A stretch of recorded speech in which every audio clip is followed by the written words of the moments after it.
Olá, a paz do Senhor, querido irmão, a paz do Senhor, querida irmã.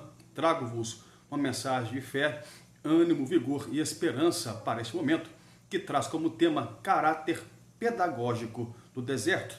Tem como texto base Ezequiel capítulo 20, versículos 32 e 33. O 32 fala-nos assim: "E o que veio à vossa mente, de modo algum sucederá, quando dizeis, seremos como os gentios, como as outras famílias da terra, servindo ao madeiro e à pedra." Versículo 33. "Vivo eu, diz o Senhor, que com mão forte e com braço estendido e com indignação derramada, hei de reinar sobre vós." Os versículos lidos foram escritos pelo profeta Ezequiel, oriundo de família sacerdotal, cujo pai Buzi era sacerdote em Israel. O sacerdote do seu tempo iniciava o seu serviço no templo aos 30 anos de vida. Todavia, no ano em que Ezequiel completou 30 anos de idade, ele se encontrava com os cativos de Israel, junto ao rio Quebar, na Babilônia, a cerca de 1.100 quilômetros distante do templo em Jerusalém, aonde poderia ter servido como sacerdote. O ministério profético de Ezequiel ocorreu durante a hora mais tenebrosa da história do Antigo Testamento. Os 7 anos anteriores à destruição, em 586 a.C., quando morreu a sua esposa, e os 15 anos seguintes à destruição de Jerusalém, por causa da desobediência do povo de Israel, povo de coração obstinado, duro de cerviz, e sua famosa idolatria, patrocinada por maus reis, dentre eles o mau rei Manassés, que decretou o culto a Baal como religião oficial de Israel, é que a nação de Judá sofreu seu declínio e fora levada cativa para a Babilônia. Esqueceram do primeiro dos 10 mandamentos que o Senhor Deus lhes ordenara, através do seu servo Moisés, livro de Êxodo, capítulo 20, versículo 3. "Não terás outros deuses além de mim." Deus permitiu fossem levados como cativos para a Babilônia, cativeiro esse que durou 70 anos no total. Haja vista, 50 anos passaram sob o domínio do Império Babilônico e 20 anos sob o domínio do Império Medo-Persa, até serem libertados ao tempo de Esdras e Neemias. Israel, nação escolhida por Deus para seu particular sacerdócio, tornou-se politeísta, pois passaram a acreditar na existência de vários outros deuses. Tornou-se polilátrica, porque passaram, além de acreditar, a prestar culto a outros deuses. Mas os 70 anos de cativeiro produziram um fim esperado. Nunca mais, até aos dias de hoje, Israel prestou culto a outro Deus, a Deus estranho, melhor dizendo, a não ser ao Deus único de Israel. Pois no versículo 32, Deus lhe dá um alerta: "E o que veio à vossa mente, de modo algum sucederá, quando dizeis, seremos como gentios, como as outras famílias da terra, servindo ao madeiro e servindo à pedra."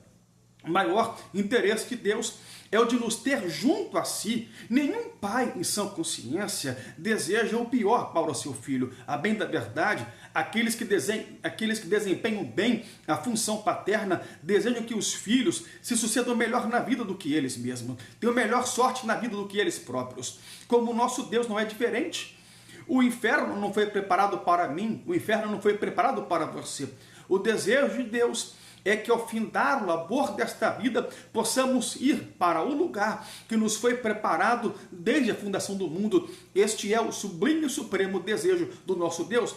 Ainda que Ele tenha te dado livre-arbítrio ao nascer, mas deseja que você e eu o utilizemos para o bem. E é por isso mesmo que Ele disse ao seu povo de Israel, aqui, no versículo 33, "Vivo eu, diz o Senhor, que com mão forte e com braço estendido e com indignação derramada, hei de reinar sobre vós." Este é o caráter pedagógico das lutas, provações e desertos que atravessamos, de tornarmos-nos a Deus, de nos voltarmos para Deus. O deserto faz parte das nossas vidas. Por mais que queiramos evitá-lo, será impossível. A parte mais difícil de se estar no deserto é não conseguir identificar a porta de saída. Você sabe onde ele começa, mas não aonde acaba. Contudo, nossos desertos são feitos sob medida por Deus. Para José, seu deserto começou quando foi traído pelos seus irmãos e amargou numa prisão do Egito injustamente algum tempo de vida. Até mais tarde, quando ele foi por Deus exaltado, o deserto dele findou, chegando à condição de governante do Egito. Moisés, por exemplo, viveu 40 anos de sua vida na região desértica de Midian, apacentando as ovelhas do seu sogro Jetro, para depois peregrinar durante mais 40 anos na desértica região de Sim, rumo à terra prometida. Davi, ao fugir de Saul, correu para o deserto, para não ser morto por Saul. No final, Saul morreu e Davi reinou 40 anos. A verdade, Salmo 23, Davi compôs esse salmo, melhor dizendo, quando ele fugia de Saul, quando ele disse, o Senhor é meu pastor e não faltará a mim. No português está escrito, nada me faltará. Mas no original em grego está escrito, Loer Shessar, não faltará a mim. Ou seja, o Senhor é meu pastor e não deixará que eu passe algum aperto, algum mal que venha tirar minha vida, mas ele será o meu ajudador e não deixará que eu perca a vida, aleluia, de forma abrupta. O deserto é um tema forte na Bíblia. Não podemos simplesmente eliminá-lo de nossa experiência de vida. Por algum tempo, longo ou curto, estaremos lá. Mas, ao contrário de que muitos podem pensar, o deserto, acima de tudo, é também um lugar de recolhimento, um lugar de crescimento espiritual, um lugar de reflexão e um lugar de aprendizado. O deserto nos faz crescer. Pode parecer estranho, mas Deus leva para o deserto todas as pessoas que ama, porque o deserto é um lugar de cura para os corações errantes. O deserto nos ajuda no processo de santificação. Se queremos crescer espiritualmente, precisamos buscar uma vida de santificação, e o deserto nos ajuda nesse processo. O deserto é um lugar onde os ídolos são quebrados. A tendência do nosso coração é de se apegar a tudo aquilo que, de certa forma, nos dá um sentimento de proteção, de tranquilidade e de paz.